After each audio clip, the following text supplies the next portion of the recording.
جو میں سمجھ رہا ہوں وہ ابھی تم نہیں سمجھ رہے ہو. میری دور رسل آنکھیں دیکھ رہی ہیں. آج کا صلح کر لینا یہی بہتر ہے, کیونکہ ہمیں پورے مکے پہ قبضہ کرنا ہے, پورے مکے میں پیر جمانا ہے. اگر آج ہم نے لڑنے کا حکم دے دیا, مارے اور کاٹے جائیں گے اور آگے کا راستہ بند ہو جائے گا.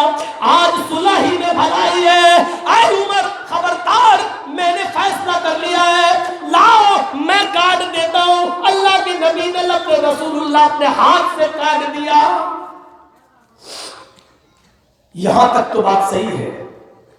اس کے بعد والی چیز مجھے بتانا ہے آپ کو.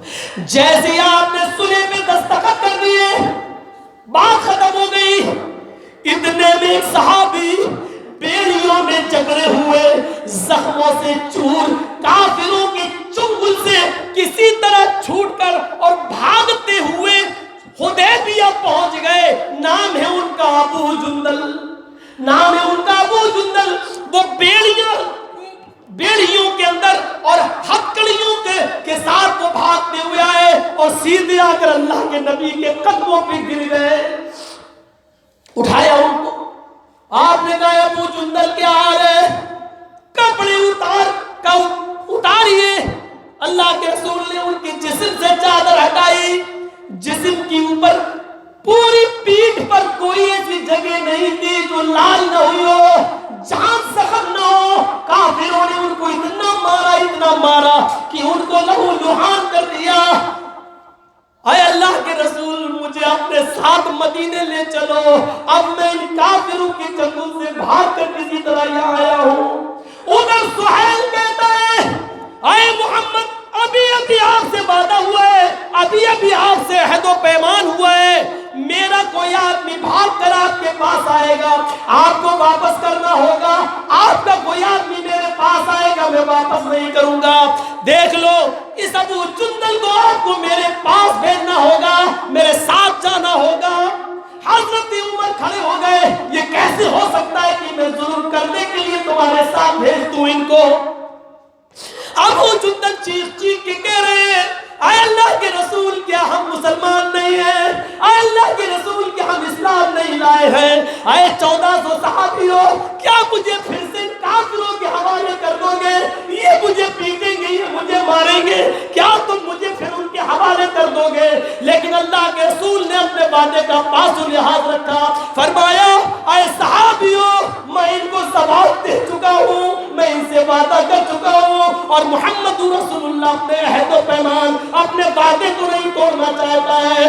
اے ابو جندل, اللہ تمہارے لیے کوئی راستہ نکالے گا, جاؤ, ابھی تمہیں جانا ہوگا, صبر کرو, بہت جلدی کامیابی انشاءاللہ ہمارے ہاتھ میں آئے گی. اور ابو جندل کو 1400 صحابہ کے سامنے واپس جانا پڑا ان کافروں کے ساتھ. اللہ کے رسول نے یہاں اپنا عہد, اپنا اقرار پورا کیا ہے. یہ ہوتا ہے وعدے کو پورا کرنا اور اپنے عہد پر قائم رہنا. میرے بھائیوں, وہ مسلمان کامیاب ہے جو وعدہ کرتا ہے اس وعدے پہ پکا رہتا ہے, اس وعدے کو توڑتا نہیں ہے, وہ مسلمان کامیاب ہے. حضرت عبداللہ ابن عمر کے جب انتقال کا وقت آیا, مرض الموت میں مبتلا ہے, کہنے لگے فلاں نوجوان کو بلاؤ. لوگوں نے کہا وہ تو دور رہتا ہے, اس کو یہاں تک لاؤں گا تو کم آپ کہیں اللہ کو پیارے نہ ہو جائے. فرمایا اس نوجوان کو بلاؤ, میں نے اس سے وعدہ کیا تھا جب میری بیٹی جوان ہو جائے گی, بالغ ہو جائے گی, تو میں اپنی بیٹی کا نکاح تمہارے ساتھ کر دوں گا. میری بیٹی بالغ ہو گئی ہے. لوگوں, اگر میری زندگی میں آ گیا تو میں خود اپنی بیٹی کا نکاح اس کے ساتھ کر دوں گا, اور اگر اس کے آنے سے پہلے میں انتقال کر جاؤں تو تم سب گواہ رہنا, میں نے اجازت دے دی ہے, میری بیٹی کا نکاح اس کے ساتھ کر دینا, کیونکہ میں نے اس سے وعدہ کیا تھا. یہ تھا وعدہ پروری, یہ تھا وعدہ نبھانا. لوگ اس کو اصل اسلام سمجھتے تھے. آج تو رشتہ کہیں لگا ہے لڑکے کا, میری بیٹی کا کسی کے ساتھ, اس سے اچھا رشتہ مل گیا کہیں تو اس کو دھوکہ دے دیا اور اس لڑکے میں عیب لگا کر دوسرے کے ساتھ کر دیا. ہم اپنے وعدوں پہ قائم نہیں ہے, اس لیے آج طلاقوں کی بھرمار سب سے زیادہ ہمارے معاشرے میں ہو رہی ہے, ہمارے سماج میں ہو رہی ہے. میرے بھائیوں, یہ لوگ کامیاب ہیں, اور ایسے لوگوں کے بارے میں اللہ تعالیٰ نے کہا اولئک هم الوارثون, یہی لوگ وارث ہے جنت الفردوس کے. الذین یرثون الفردوس, جنت الفردوس کے, ہم فیہا خالدون, یہ ہمیشہ اور جنت کے اندر رہیں گے. اللہ تعالیٰ سے دعا کریے کہ اللہ تعالیٰ ہم تمام مسلمانوں کے اندر یہ خوبیاں پیدا فرما دے۔ اور لاسٹ میں آپ سے پھر میں گزارش کرتا ہوں میرے بھائیوں کہ یہ جلسہ مسجد کی تعمیر و ترقی کے لیے ہوا ہے۔ صرف ان 3 لوگوں نے، ہمارے دوست فیروز نے اور جی ایم نے اور ایک ساتھی اور ہے، ان 3 لڑکوں نے محنت کر کے اس میں اتنا بڑا جلسہ کیا ہے۔ آپ کو تو ان کے حوصلے بڑھانا چاہیے۔ یہ بیچارے نوجوان لڑکے ہیں، یہ بیچارے ابھی تجربے سے واقف نہیں ہیں۔ ہمارے بزرگوں کو تو ان کے سر پہ ہاتھ پھیر کے ان کی حوصلہ افزائی کرنا چاہیے، لیکن میرے بھائیوں یہاں حالات دوسرے ہیں۔ ان کو تو سکھانا چاہیے، ان کو تو سمجھانا چاہیے، اور ان سے کوئی غلطی ہو جائے تو نظر انداز کرنا چاہیے۔ انہوں نے اس مسجد کے لیے کیا ہے، اپنے لیے نہیں کیا ہے۔ اس لیے میں 10 منٹ آپ کے اسٹیج پر بیٹھا ہوں، جانے سے پہلے پھر عرض کرتا ہوں اس مسجد کے لیے اگر میری بات پر لبیک کہتے ہوئے، اور مجھے اگر آپ عزت کی نظر سے دیکھتے ہیں تو میری بات رکھتے ہوئے آپ یہاں پر 10 منٹ کے اندر آپ لائیں، اور جو بھی آپ کو دینا ہو آپ یہاں دے جائیں اسٹیج پر۔ اللہ تعالیٰ آپ کو اس کا اجر عظیم عطا فرمائے گا۔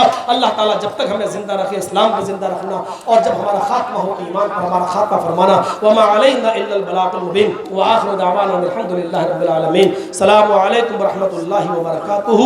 لائیے ایک